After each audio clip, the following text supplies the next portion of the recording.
There are things people should never find, not because they're cursed, not because they'll kill you, but because the moment you pick them up, your old life quietly comes to an end. One of those things is a train ticket with no final station.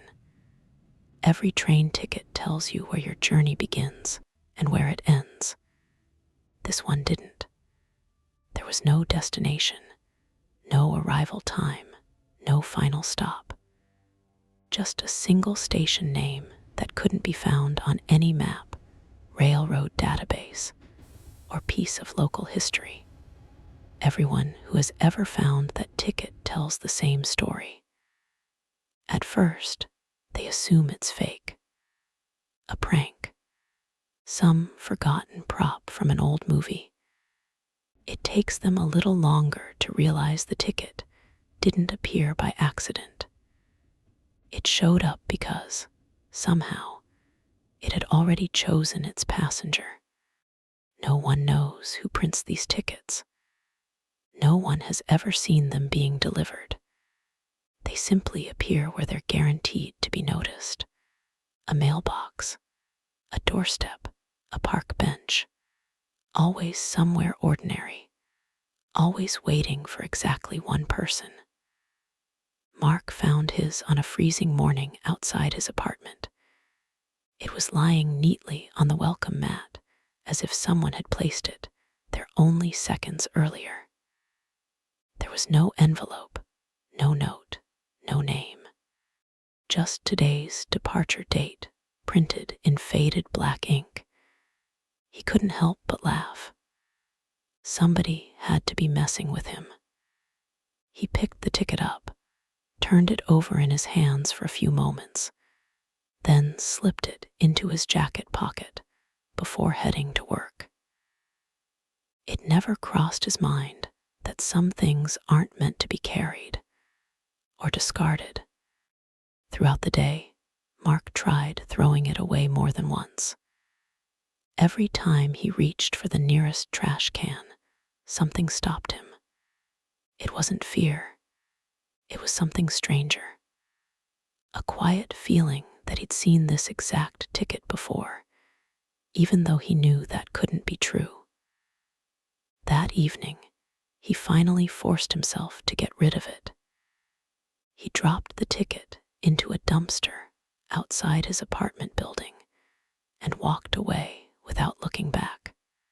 The whole thing felt ridiculous, and by the time he unlocked his front door, he'd already convinced himself the strange little episode was over. The next morning, the ticket was back. It was lying in exactly the same place outside his door. Same worn paper, same faded edges. But this time, there was something new printed on the back. First invitation delivered. Mark stared at the message far longer than he wanted to admit. He knew it hadn't been there before.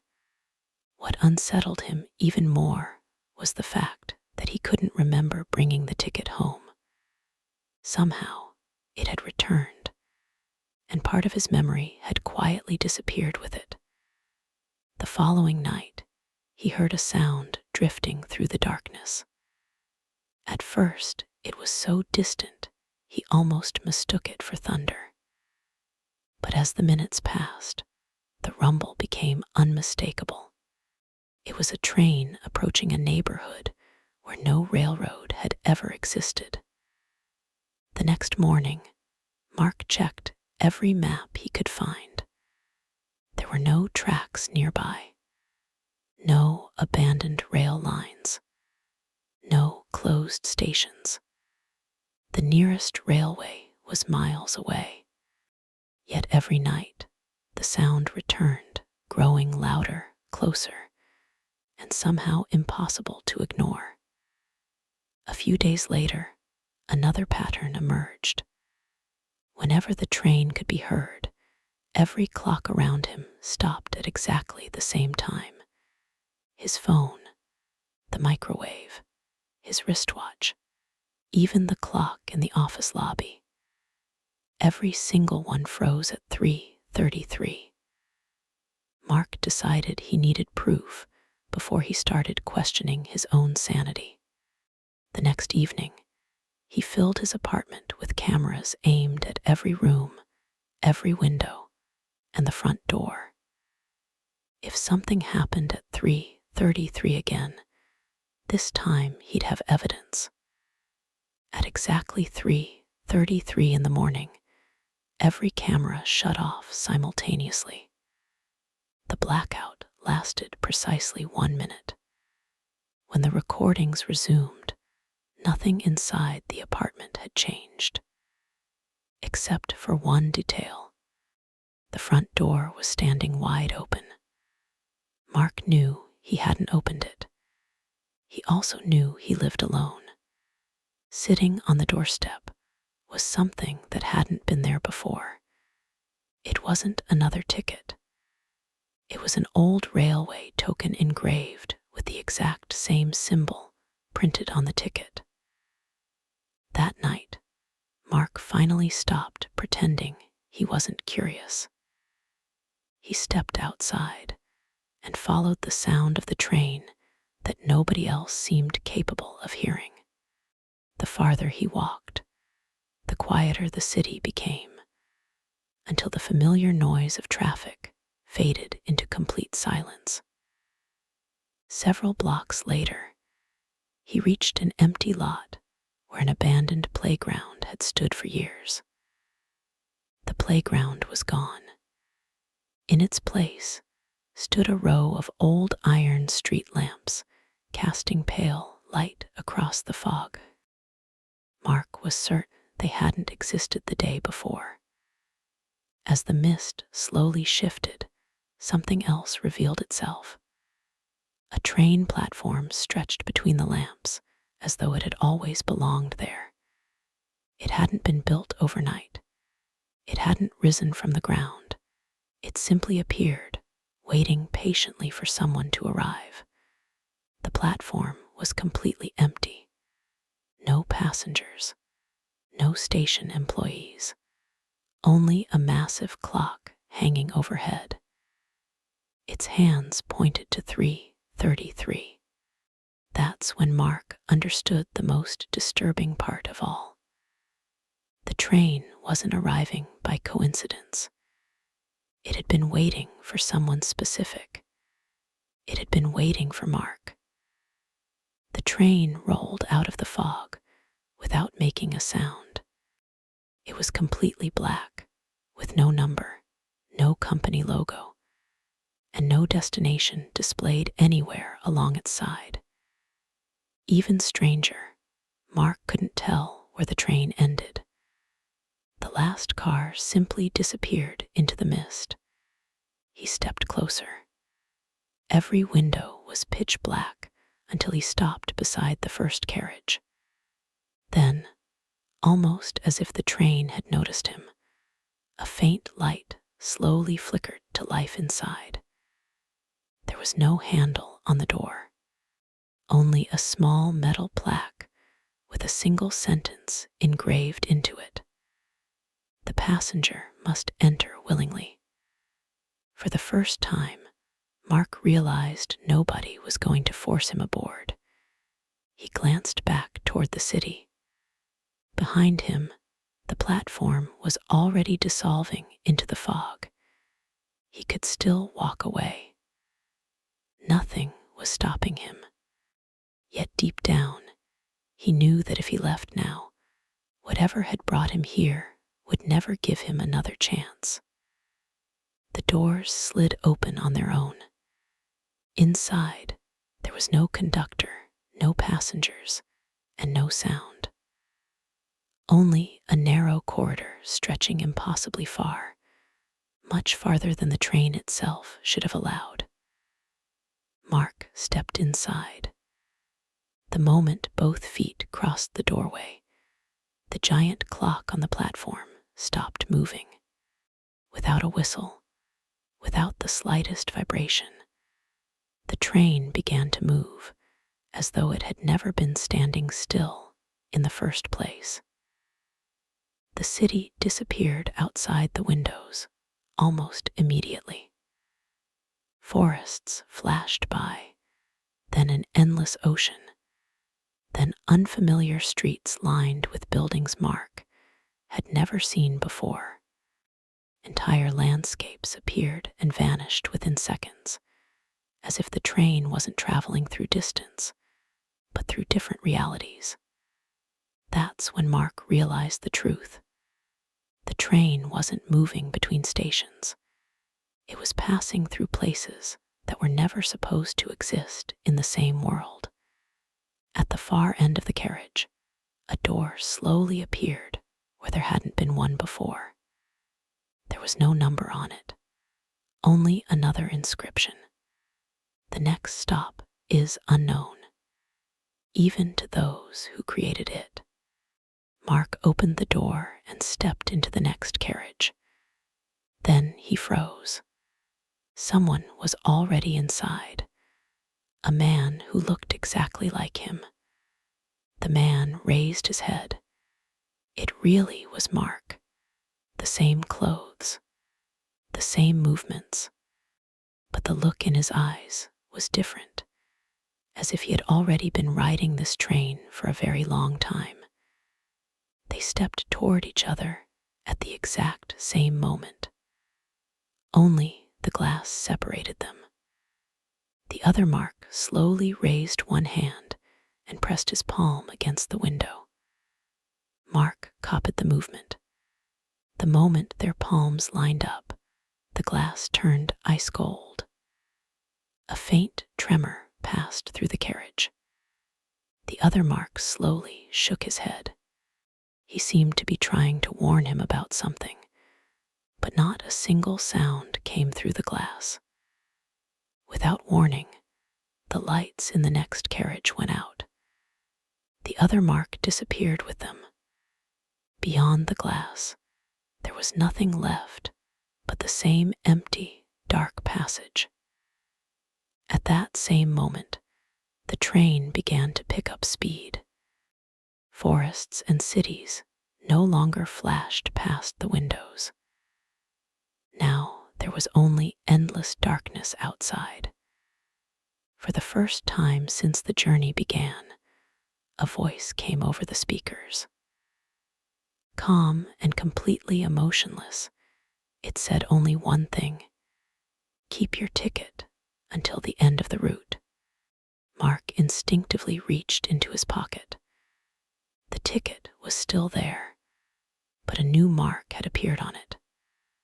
One of the empty boxes along the route had turned black. There were no station names beside the boxes. There were only blank spaces, and one by one, they began to fill in, as if the train itself were recording the distance already traveled. At the end of the carriage, a door opened where there had never been one before. Beyond it was the next car, lit so brightly that Mark could not make out anything inside. Mark stepped through. This carriage was completely different. Instead of seats, thousands of old train tickets covered the walls, each one carefully pinned in place with a thin metal needle. Some of the tickets looked brand new. Others were so old they were almost falling apart. But every one of them carried the same name: the train with no final station. A date was printed beneath every ticket.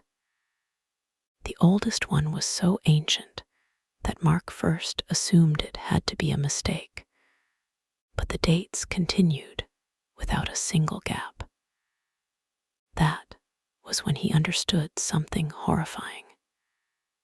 This train had existed long before any railroad ever had, long before people had even learned how to build trains. In the center of the carriage was one empty space. A single metal pin waited there without a ticket, and directly beneath it was today's date. Mark slowly pulled out his own ticket. It fit the empty space perfectly, as though it were the one ticket this wall had been waiting for. He could not bring himself to touch the wall. The moment he hesitated, every ticket in the carriage trembled at once, as if a powerful gust of wind had swept through. The tickets began to rustle. The sound grew louder and louder until Mark realized he was not hearing paper. He was hearing thousands of human voices speaking at the same time. He could not understand a single word, but he had the unmistakable feeling that every voice was trying to warn him about the same thing. The train suddenly slammed on the brakes. The voices stopped instantly. Light returned outside the windows, and the train began pulling toward another platform. There was no station name on the sign. It carried only one message: exit permitted, return impossible. The doors opened. There was no city outside and no station building. There was only a long platform disappearing into thick fog. People stood along the platform, silently watching the train. No one moved. No one spoke. It was as if they had all been waiting for one particular passenger. Then Mark noticed something strange. Every person was holding the same kind of ticket, but theirs were completely black, as if their roots had already ended. One man suddenly raised his head. He slowly pointed at Mark, then just as slowly shook his head. A second later, the train closed its own doors. No one on the platform tried to get inside. They simply kept watching as the train pulled away. When the station disappeared into the fog, Mark looked down at his ticket. Now 2 of the boxes had turned black. The train had marked another stop without his knowledge. The same calm voice came from somewhere ahead. The number of remaining stops is unknown. Immediately after the announcement, the lights in the carriage began to fade. One by one, they went out until the only thing left was a weak glow coming from the final door. Mark walked toward it. When the door opened, he realized there were no more carriages ahead. The entire train ended in a single staircase leading down into the darkness. Mark took the first step down. The staircase was much longer than it had looked from above. Behind him, the carriage door closed without a sound. For the first time, he understood there was no way back. At the bottom, he did not find a tunnel. Instead, a massive underground platform stretched out before him, so large that its far end disappeared into darkness. There were more trains here than he could count. Every train looked different. Some were new, others were covered in rust.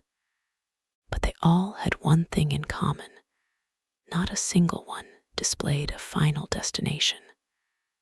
Mark noticed people moving calmly along the platforms, as if they already knew where they were going. No one spoke. No one looked at anyone else. Each person carried a ticket in one hand. He tried to stop a man walking nearby. The man glanced at Mark's ticket and quietly said, "You still remember your name. That means you only arrived recently." Mark tried to ask another question, but the man had already disappeared into the crowd as if he had never been there. Only his words remained, and somehow they sounded more disturbing with every passing second. A huge clock hung above the center of the platform. Instead of numbers, Its face was covered with blank marks.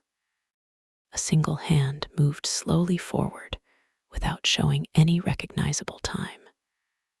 Beneath the clock stood an old arrivals board. There was no schedule on it, only a long list of names. Some of the lines were completely blank, as if someone had erased the names that used to be there. Mark slowly scanned the list. At the very bottom, one empty line remained. A second later, letters began to appear on it by themselves. It was his name. The ink formed right in front of him. No one was writing anything. The list had simply accepted a new passenger. At that moment, a familiar train whistle echoed through the station. Everyone around him raised their heads at the same time. No one seemed surprised. They calmly began walking toward the arriving train. Mark turned around. It was the same train that had brought him there. Only now, its doors were opening on their own, as if inviting the passengers to take their seats. A child held tightly onto his mother's hand and asked, "Are we there yet?" The woman quietly replied, "No, we just stopped looking for the way back." The words made Mark stop. For the first time, he understood that no one here was trying to escape. They had stopped fighting a long time ago. At the far end of the platform, he noticed an old sign. It carried only one sentence. The final station exists only for those who reach it. Mark started toward the sign, but the closer he moved, the farther away it seemed to become. The distance never changed, as if the platform itself refused to let him reach it. Then the same elderly neighbor appeared beside him again. This time, he looked completely calm. He only said, "I once decided to find out where the sound of the train was coming from too." Mark wanted to ask how long he had been there. The old man simply smiled and said, "No one asks that question in this place anymore." Somewhere far beyond the platform, another whistle sounded. It was much louder than the others. Everyone stopped. Even the old man slowly lowered his head. A cold wind rushed across the station. Every passenger pulled out their ticket at the same time. Only Mark's ticket began to darken, as if it were completing the final stage of the route. Another train slowly emerged from the darkness. It was completely black. Even the light did not reflect from its surface. There was not a single marking anywhere on it. The train stopped without making a sound. Its doors opened, but no one stepped inside.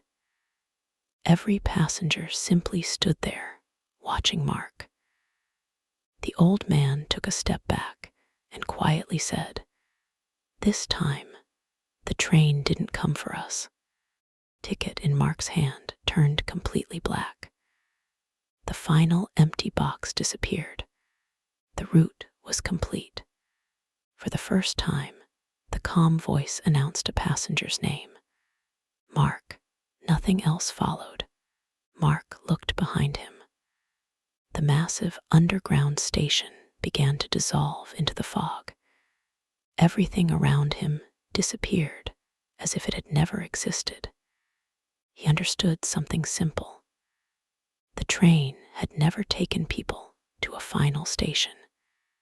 It had only taken them away from the world where they once lived. Mark took one final step toward the open door. There were no seats inside and no windows, only a bright white light stretching endlessly into the distance. Before entering, He looked back at the people who remained on the platform. No one tried to stop him because every one of them had once made the same choice. Mark crossed the threshold. The doors slowly closed. The black train pulled away without a sound, disappearing into the darkness where neither time nor a way back existed. The train slowly came to a stop. There was nothing outside the windows anymore. No light, no darkness. It was as if the world itself had ended while the tracks continued into a place no human being was ever meant to reach. Mark walked toward the door. It was already open, but beyond the threshold, there was no platform and no ground. Whatever lay ahead could not be described in any familiar words. He stood there for a long time, staring into the distance. The longer he looked, the more he understood that the human eye was simply incapable of seeing this place in its entirety. For the first time since the journey had begun, Mark felt something other than fear. It was as though the unknown itself had turned its gaze toward him in complete silence. He stepped through the doorway.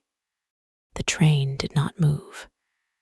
It seemed to be waiting until its passenger had fully left the reality he once knew. The doors closed without making a sound. Mark turned around. Now, the train looked completely different. It was so impossibly long that its front disappeared far beyond the limits of his vision. That was when he understood the most terrifying truth of all.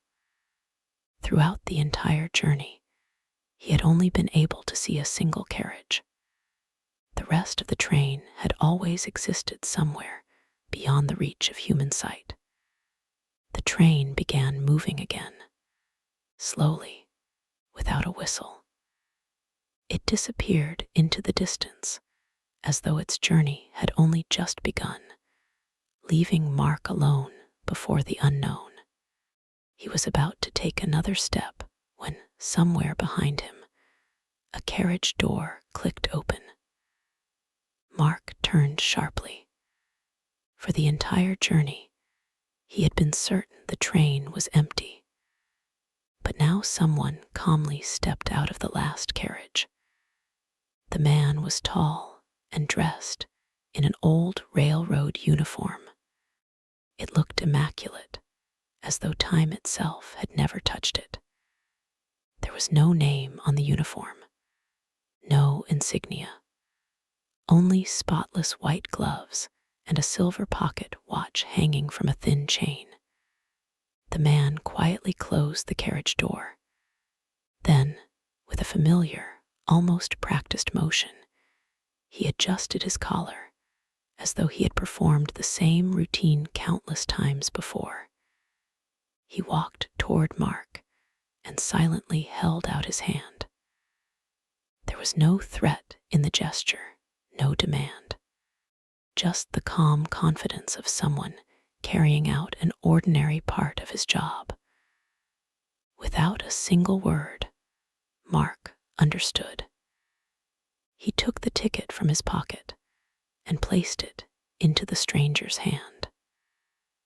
The man studied it carefully, as though inspecting the final completed route. From inside his coat, the man produced an old metal ticket punch. One short click broke the absolute silence. A final mark appeared on the ticket. The man looked at it for several seconds before carefully placing the ticket into the inside pocket of his uniform. He never asked Mark's name. He never introduced himself.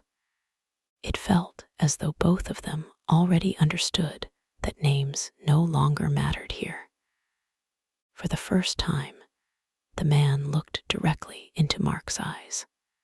There was no pity in his expression, only the quiet calm of someone who had greeted thousands of passengers before him.